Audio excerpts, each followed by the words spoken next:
tema desse ano é Viva a sua melhor versão.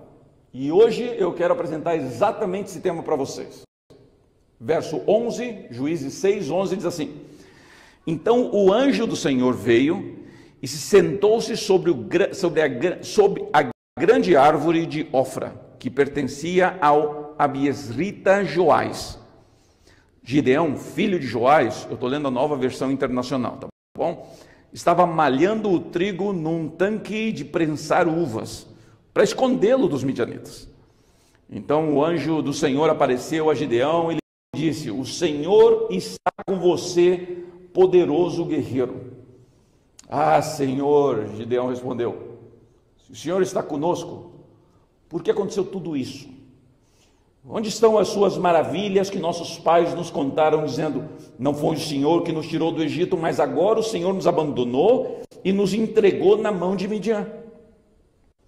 O Senhor voltou para ele e disse: com a força que você tem, vá libertar Israel das mãos de Midian. Não sou eu quem está enviando? Verso 15: Ah, Senhor, respondeu Gideão, como posso libertar Israel?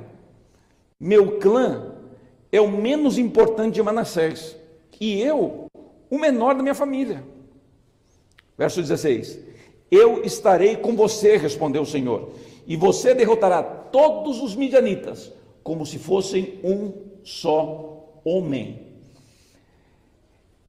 Para mim, esse texto de Juízes, esse chamado de Deus a Gideão, talvez seja um dos mais incríveis chamados que a Bíblia traz, um dos mais incríveis. É impressionante ver como Deus trabalha aqui, tentando convencer as pessoas de que elas são mais do que realmente são. Uma das coisas que tem me assustado nessa pandemia é a quantidade de pessoas que desenvolveram uma visão de si mesmo extremamente negativa. E porque desenvolvem uma visão delas negativa, acabam afetando as pessoas ao lado delas. Negativismo não só atrai negativismo, negativismo expele todo mundo de perto de você. Por isso que para o ano de 2021, meu lema pessoal é: viva a sua melhor versão.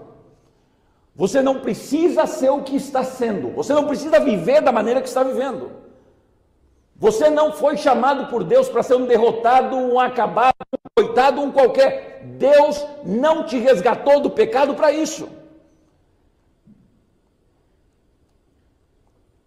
A gente tem alguns conceitos estranhos na nossa mente, nós adventistas ainda mais. A gente, por exemplo, o cristianismo criou um conceito muito equivocado, usando alguns textos da Bíblia fora de lugar, o conceito de que o cristão tem que sofrer. O que sofrer é bom. Sofrer é sinal de cristianismo. Sofrer é sinal de devoção. São heranças que a gente traz de uma conquista, de uma educação, de anos e anos de ensino que chegou da Europa ao Brasil. Quanto mais pobre, mais santo. Por isso que nas igrejas, às vezes, eu lembro quando eu pastoreava igrejas, quando chegava alguém rico na igreja, duas coisas aconteciam muito rápido. Todo mundo virava amigo do rico, que é bom ser amigo de rico, não é? Mas segundo, todo mundo começava a perguntar: o que esse cara fez de errado para ser rico? Porque ninguém é rico honesto. Esse é o pensamento da cabeça de muitos. Alguma coisa tem que estar errada. A história de Gideão é a história de um camarada no pior dele. E aí exatamente aí onde Deus vai alcançar a gente. Quando a gente está no pior, quando a gente está, sabe, no pior momento, no fundo do poço, jogado no chão, todo pisado, todo machucado, todo arrebentado, é exatamente aí que Deus vai encontrar o ser humano. É aí que Deus vai buscar o ser humano. Gideão, que não era um cara burro, não era um tonto. Gideão era um cidadão extremamente inteligente, mas completamente dominado por traumas, completamente dominado pela pressão da vida, dominado pela situação do seu país. A história aqui, só para você entender um pouquinho melhor, é de que o povo de Israel estava escravo dos midianitas. Os midianitas faziam o seguinte: na época da colheita do trigo, eles atacavam onde se colhia o trigo. Desse jeito, eles saqueavam todo o trigo e levavam embora. Na época da colheita das uvas, atacavam onde se colhiam as uvas. Desse jeito, as coisas se faziam muito mais fáceis para eles. Deixa eu tirar isso aqui de perto de mim. Fica assim. Gideão estava cansado de perder, colheita, perder fruto, perder dinheiro. Então ele veio com um plano muito inteligente. E o plano dele é o seguinte: é colheita de trigo. Meu trigo está pronto para colher. Eu sei que os midianitas vêm. Então eu vejo, em vez de eu malhar o trigo lá onde vai todo mundo malhar o trigo, sacudir o trigo, sacudir a palha do trigo, eu vou pegar o meu trigo e vou lá onde o pessoal pisa uva. Porque lá os midianitas não vão vir. E foi isso que Gideão fez. Cara, genial o plano. Genial. Só que esse genial do ser humano é buscar uma maneira de se acostumar ao fracasso. Já que eu estou ruim, eu vou tentar ser menos ruim. Já que eu vou sofrer, eu vou tentar sofrer, mas vou tentar sofrer menos que o outro ali. Essa é a triste realidade do ser humano desse ano, depois da gente tentando voltar à normalidade da pandemia. Vamos tentar sofrer, mas vamos tentar sofrer menos. Só que Deus não chamou a gente para sofrer menos. Deus nos chamou para sermos vitoriosos, para estar na frente, para dar na cabeça.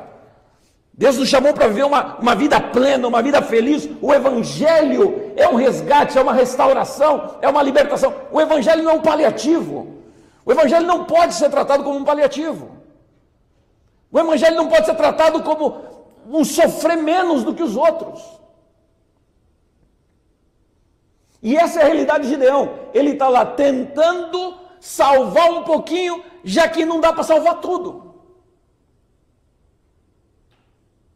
Gente, ou eu acredito no Evangelho quando ele diz assim: eu posso todas as coisas em Cristo que me fortalece. Ou eu acredito nisso.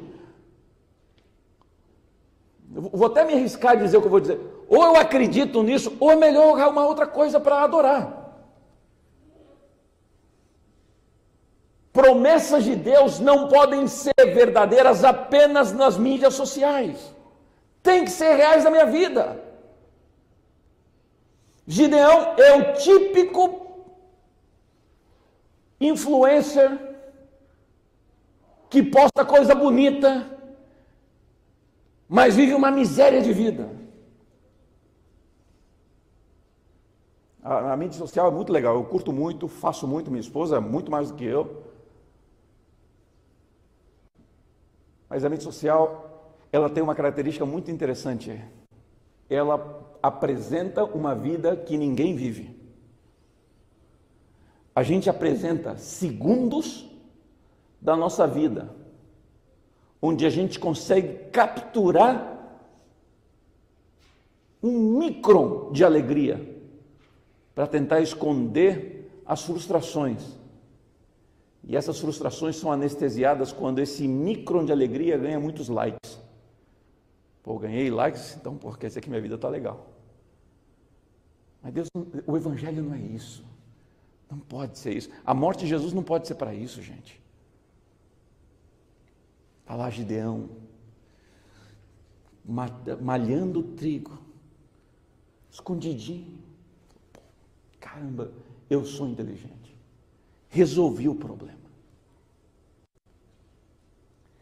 Agora, algumas coisas me chamam a atenção em Deus, e uma das coisas que mais me impressiona em Deus é que quando Deus olha para a gente, Ele não vê o que a gente é.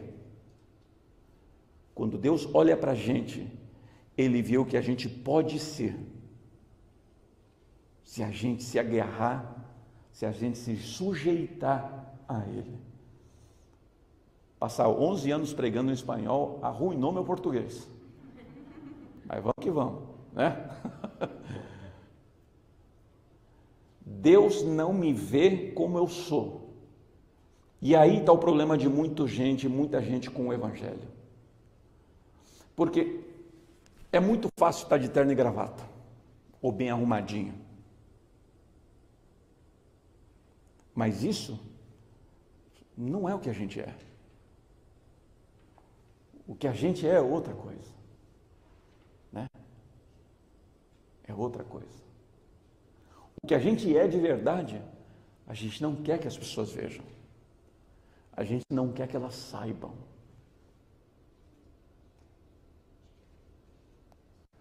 Mas Deus quando olha para a gente, ele consegue enxergar através de toda a máscara que eu coloco na minha vida. Deus consegue enxergar de trás de toda a maquiagem que eu pus para esconder a lepra da minha vida. O olhar de Deus derrete qualquer casca, qualquer coraça, qualquer armadura que eu criar. Deus enxerga exatamente o que eu sou. E o simples fato de que Deus me ame, para mim é assombroso. Aí Jesus, porque aqui quando a Bíblia diz um anjo do Senhor, está se referindo especificamente a Jesus. Quando Jesus se apresenta diante de Gideão, e ele vê Gideão num ato, de miséria, de covardia, se escondendo, tentando resolver o problema da sua própria maneira, o que a gente na teologia, nas nossas igrejas chama, tentando arrumar seu problema, salvação pelas obras. Esse é Gideão. Aí Deus olha para ele, para um cara mais covarde até aqui, porque os outros seguramente estavam lá. E Deus diz para ele no verso 12: o Senhor está com você, poderoso guerreiro. Outros textos dizem assim, homem valente. Outros textos dizem, varão valoroso. Jesus, olhando para Gideão, vendo o que ele é exatamente, vendo a miséria da vida dele, diz assim, Gideão, você não sabe, ainda você não sabe, eu sei, você é o guerreiro mais poderoso da história, não é de Israel, não é daquele período. Gideão é o guerreiro mais poderoso da história, o homem mais valente da história. Deus sabe isso. Meu querido amigo, entenda isso hoje, por favor. Você é muito mais do que o que você acredita que é. Do que você imagina que é, o que você pode fazer, o dia que você permite que Deus trabalhe na sua vida, que Deus transforme a sua vida, o que você pode alcançar, quando você aceitar a influência de Deus sobre você, é incrível, vai fazer com que você se assuste. E eu, pastor, sou capaz de fazer isso? Será que eu tenho condição de salvar meu casamento desse jeito como o senhor fala? Será que eu tenho condições de crescer a minha empresa do jeito que o senhor está falando? Tem. Porque essa é a promessa de Deus. E as promessas de Deus não são brincadeira. As promessas de Deus não são historinha. Deus pega o homem covarde e transforma ele num poderoso guerreiro. É isso que Deus faz e é isso que Deus quer fazer com a gente hoje. Nesse ano 2021, no ano mais maluco da nossa história, Deus quer que a gente viva a nossa melhor versão. E nossa melhor versão não se vive enterrando trigo no lagar. Nossa melhor versão se vive no campo de batalha, enfrentando um inimigo poderoso e tendo vitória em nome de Jesus. Essa é a nossa versão. Isso é que nós somos. Deus é com você. Você que está me acompanhando, entenda isso. Deus é com você. Onde quer que você esteja, na situação que você se encontre. E eu posso imaginar os sem fim problemas que você tem. Deus é com você. Quer abençoar você. Quer cuidar você. Quer usar você. É isso que Deus faz com a gente. Mas o ser humano é cabeça dura. A gente é cabeça dura. A gente é cabeça dura. E a resposta de Gideão, verso 13, é interessante. Ele diz assim: ah, Senhor, Gideão respondeu, se o Senhor está conosco, por que aconteceu tudo isso? E onde estão as maravilhas que nossos pais nos contaram quando dizem, não foi o Senhor que nos tirou do Egito, mas agora o Senhor nos abandonou e nos entregou nas mãos de Midian? Olha, eu agradeço a Deus porque eu não sou Deus. Porque se eu fosse Deus, Gideão tinha tomado um tapa na orelha. Assim, um bem dado para aprender. Deus está falando com você. Nossa orientação natural é reclamar. Deus vai fazer isso na tua vida. Mas, meu Deus, onde é que você esteve até agora? Olha minha vida como está. A vida de... E isso é engraçado, né? A gente reclama assim, a vida de todo mundo é melhor que a minha. Porque a gente honestamente, em especial por causa desse aparelhinho aqui, a gente está tão fissurado em ver foto dos outros viajando, tão fissurado vendo a comida que os outros comem, a roupa que os outros vestem, onde vão, quando vão, como vão. A gente é tão obcecado por esses detalhes, que a gente cai na tentação de acreditar que a vida de todo mundo é melhor que a nossa. Mas, meu Deus, o que aconteceu então? Se você é conosco, por que minha vida está assim?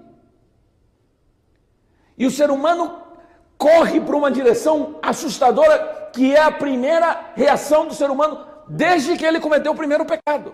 Culpar a Deus dos seus problemas, dos seus fracassos. Meu Deus, então cadê você? Você nos abandonou e nos entregou nas mãos de Midian. Eu estou aqui acovardado, eu estou aqui no lagar malhando trigo, porque você me abandonou. Adão, onde você está, Adão?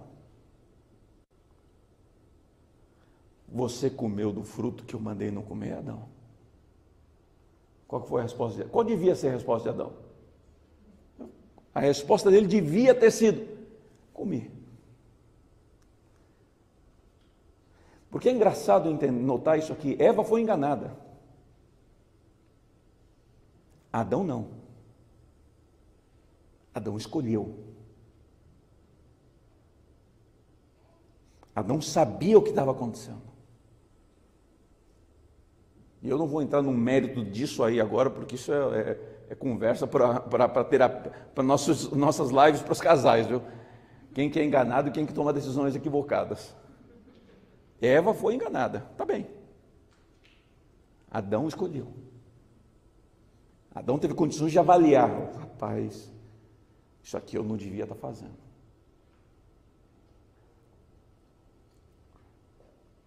Mas qual foi a resposta de Adão? Adão, você comeu do fruto que eu mandei você não comer? É que a mulher que você criou me deu do fruto. Ou seja, se você notar na resposta de Adão, Adão está dizendo, se você não tivesse criado esta mulherzinha que faz minha vida um inferno, eu não estava do jeito que eu estou.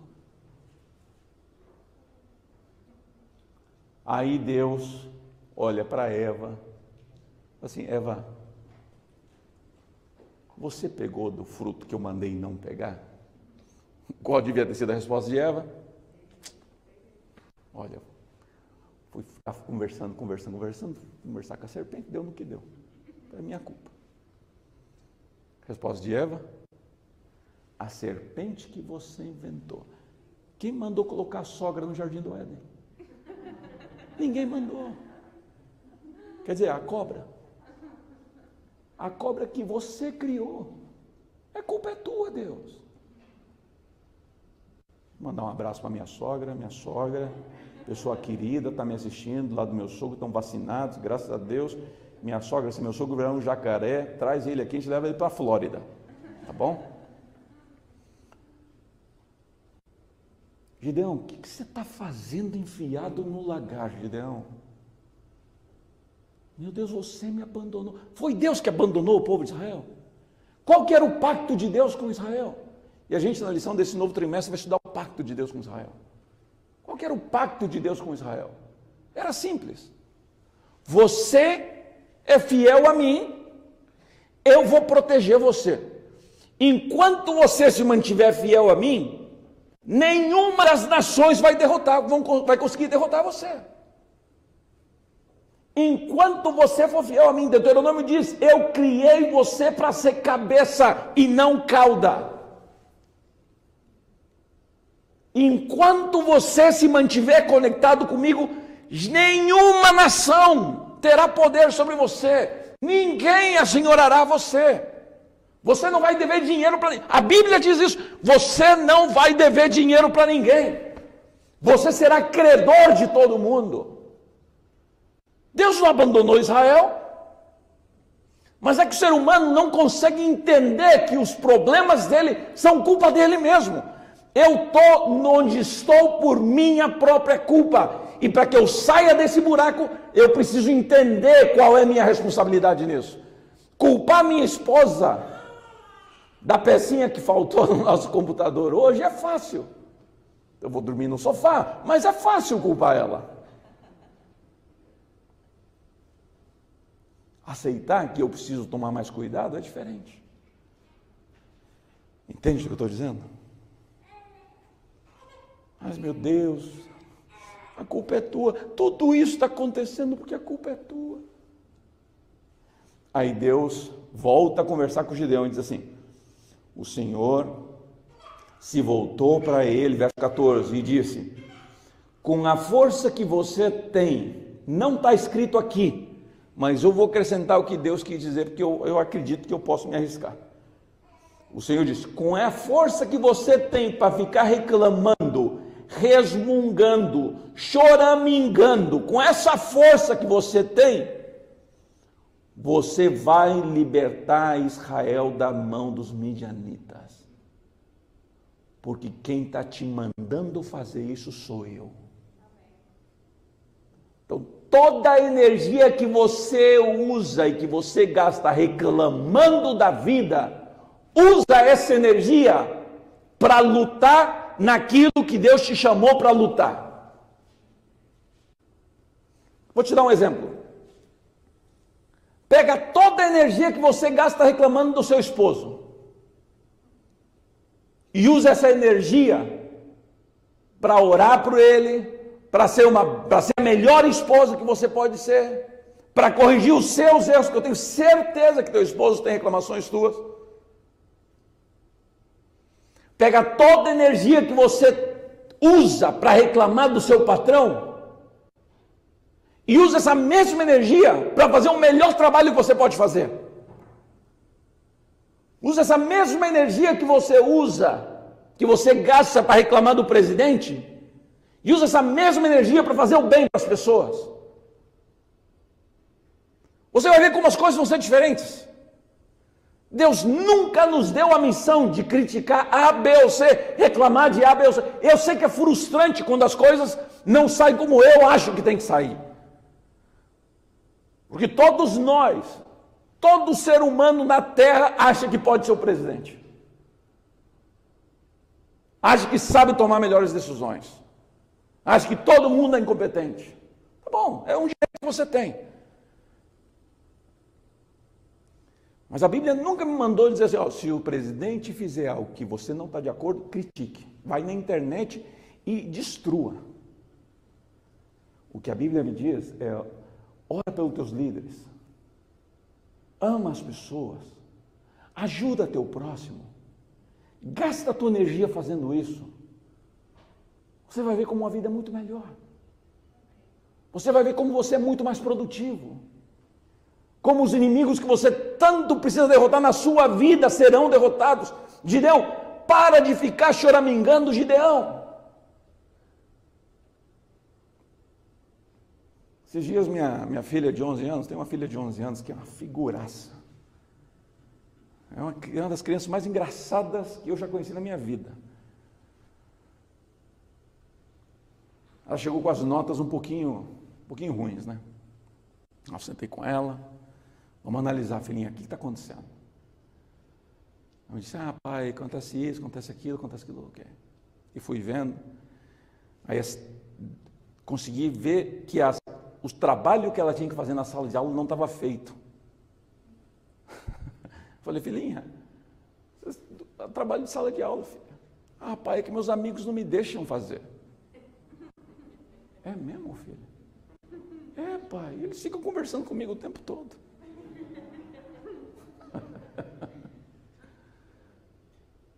Usa a tua energia, essa energia que você acha para culpar todo mundo, sabe? Essa energia que você está usando para criticar, para reclamar, para se queixar de Deus, da igreja. Usa essa energia para fazer o bem.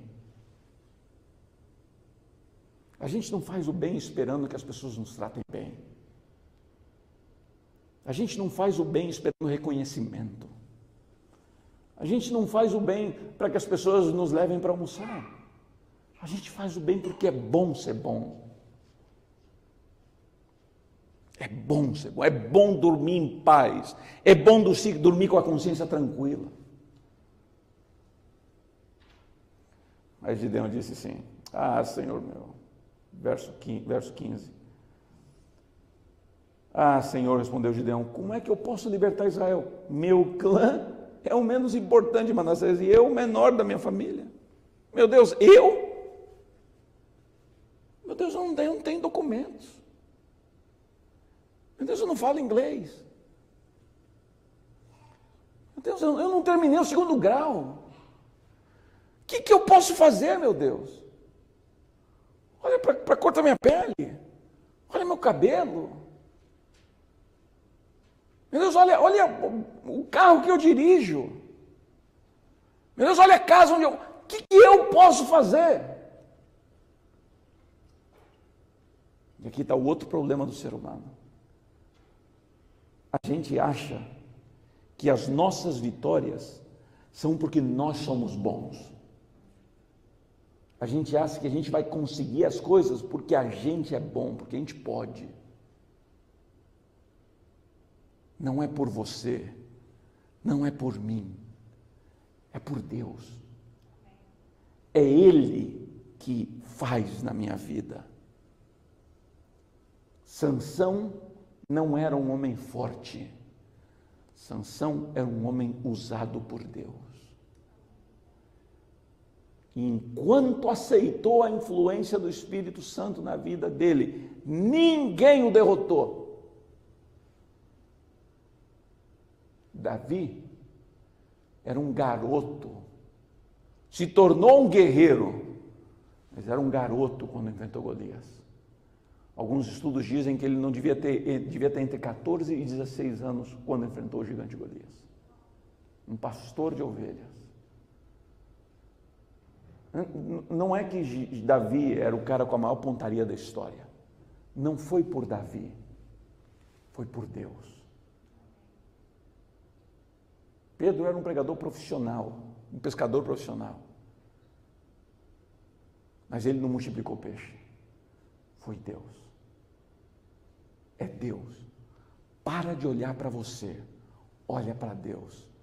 Fixa teus olhos em quem? No Mestre.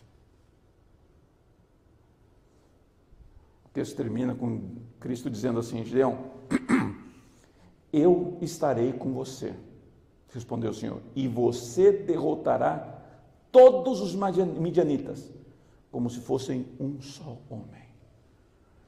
Essa é a promessa de Deus. Por isso que eu acredito que a gente pode ver nossa melhor versão esse ano. Porque a promessa de Deus é simples. Eu estarei com você. Eu estarei com você.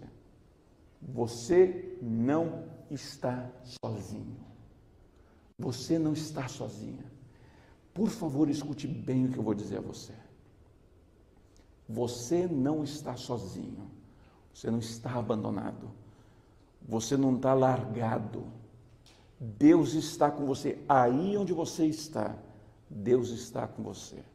Ele vai te levantar, Ele vai te proteger, Ele vai guiar a tua vida, Ele vai fazer com que as coisas para você funcionem bem, Ele vai fazer um milagre que você precisa, que você faça o que você tem que fazer. E o que nós aqui temos que fazer é aceitar o que Deus está dizendo como verdade absoluta. Eu estou com você. E então, quando segunda-feira chegar ou amanhã chegar e você tiver que enfrentar as barras da vida e os trabalhos e os problemas, vá de peito aberto. Não com medo, com a certeza de que você vai em nome de Jesus. E em nome de Jesus não se conhece derrota. A gente vai viver a nossa melhor versão nesse ano, porque a gente vai das mãos dadas com Deus. E todas as vezes que o ser humano foi escondido de trás de Deus, voltou saboreando a vitória que tanto esperava. Eu sei que todos vocês aqui, todos vocês que estão acompanhando por aí pela internet agora, todos vocês gostariam de saborear uma vitória esse ano, não é mesmo?